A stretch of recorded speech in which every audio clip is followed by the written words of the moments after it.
nephron. Nephron is the structural and functional unit of kidney. So we have already seen the development of the metanephric kidney. It is from the intermediate mesoderm of the lumbosacral region. Now what are the parts of the nephron? This is the glomerulus. You see this Bowman's capsule. This is afferent efferent arteriole forming the glomerulus. This is the PCT. This is loop of Henle, descending limb, ascending limb. Distal convoluted tubule, then this is the collecting duct, the minor calyx, major calyx and the pelvis of the ureter. We have to put this picture in the kidney. This is as such is the kidney. Then this Bowman's capsule and the PCT, DCT, they will be in the cortical region and loop of Henle will be in the pyramid, that is in the medulla region. It has got the outer cortex and the inner medulla. Medulla is having this structure. This is called the pyramids of the kidney. Within the pyramid of kidney is a loop of Henle present. So cortical region has got the Bowman's capsule with the glomerulus, PCT. The full loop of Henle will be within the pyramid and the DCT will come again to the cortex and then the collecting duct continuous with the minor calyx, major calyx and the pelvis, and that is continuous as the ureter. Now this is the real picture of the kidney. We have to see how this happens. Now let us see, this is a metanephric blastema that is derived from the metanephros, intermediate mesoderm of the lumbosacral region. This is the ureteric part that is coming from the mesonephric duct, from where it goes to join the cloaca. Now this metanephric blastema will take the shape of this. This is called ampulla shape. This is a cap stage. Cap stage means on the ureteric part divide and metanephric blastema sitting on the top of it as a cap. So this is called the ampulla.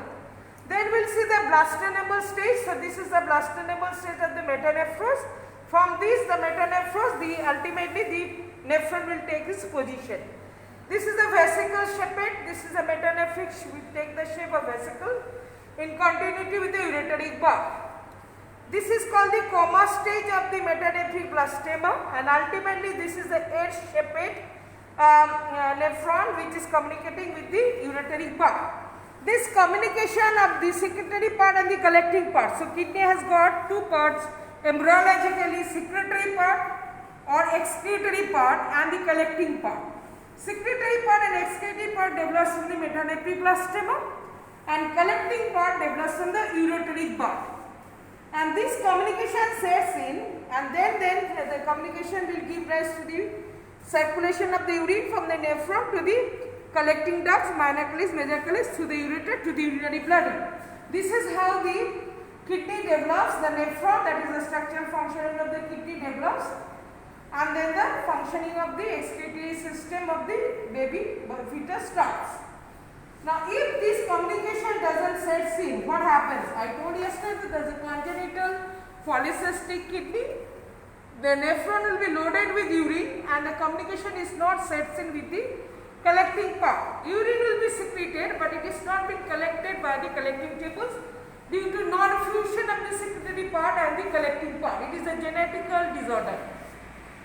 Now this is the shape of the kidney. This is called lobulated kidney.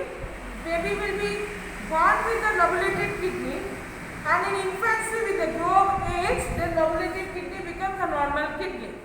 If this kidney persists in an adult, this is called lobulated kidney. So one is congenital polycystic kidney, one is lobulated kidney. These are the different types of horseshoe-shaped kidney.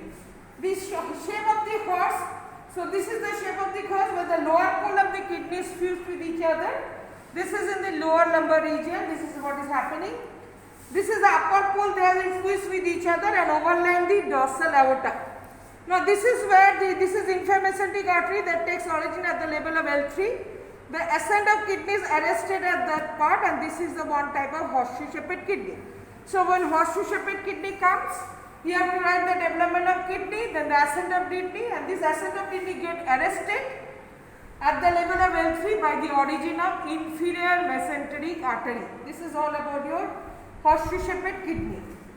Now this type of kidney where the whole fusion of upper pole, lower pole and the whole kidney mass, this is called pancake kidney. So these are the different types of the abnormalities which is seen in case of the kidney with the fusion, structure, shape and during the ascent. These are the transposition of the kidney. Different transposition of kidney we can see. You see the both kidneys in the same site. Okay. This is a single kidney with two ureter. This is a single kidney, but the ureter is divided into upper pole and lower pole. This is the same-sided kidney in a different position. This is a kidney of different side, but the ureter are crossing with each other in the midline. And this is the kidney where the aberrant arteries are present. Now you know by the ascent of kidney that takes place with the help of the presence of the arteries. So these arteries usually disappear when the kidney reaches to its own position. But if they persist, these arteries are called aberrant renal arteries. This is the normal renal arteries. This is the upper pole renal artery persists. This is the lower pole. This is being called the aberrant arteries. This is very dangerous because the lower pole artery can constrict the ureter and thereby adult life can give rise to the formation of the polycystic kidney. That means the flow of the urine through the ureter is blocked by the presence of this type of artery, and that will give rise to the stage called the polycystic kidney. So polycystic can be two types. One is congenital since birth, and one can be acquired, that is after birth, due to presence of the aberrant renal arteries at the lower pole. So these are all the abnormalities of kidney. So when you write the development of kidney, you are also supposed to write the congenital anomalies that can happen due to the different reason. Normally it is not seen, but this type of kidneys can be seen in different persons.